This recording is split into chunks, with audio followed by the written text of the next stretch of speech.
What is expertise? Well, again, we all are civil engineers. We all went through the same basic programs, and maybe you chose a concentration, maybe you didn't. I know what transportation engineering is, but I'm not an expert in it.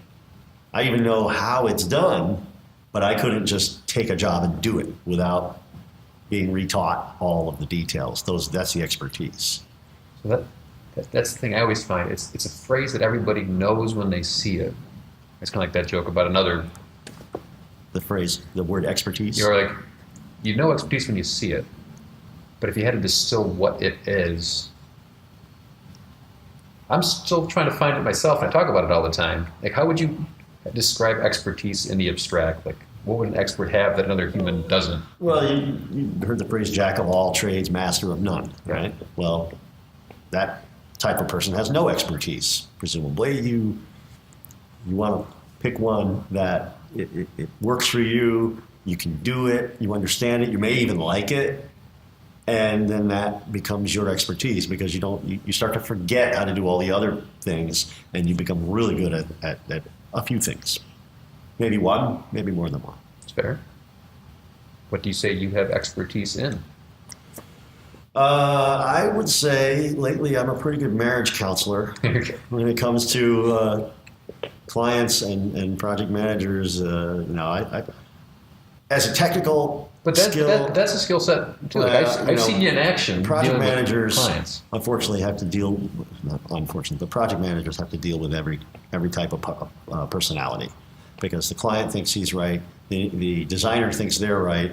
I mean, I might have a project where I need some structural engineering, and you're working on it, and the client thinks he's a structural engineer, thinks just by intuition that's over-designed, and you're telling me, but it meets the code, and then I have to go to the client and say, Mike's right, meets the code.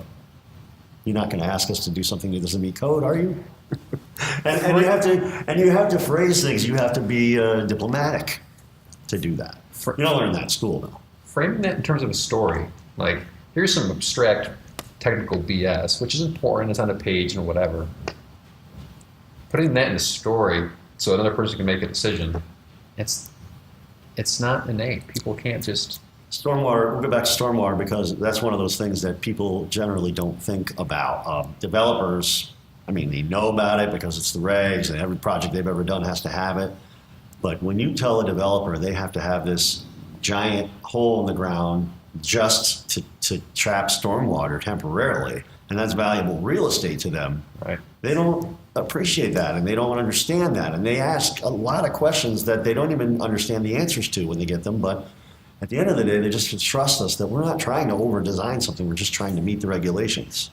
Somebody else is going to review this, and if they see that we undercut or didn't design a big enough thing, they're going to tell us, and then you're going to be mad. So we're going to do it right the first time. You're not going to like it, but at the end of the day, that's the way it has to be.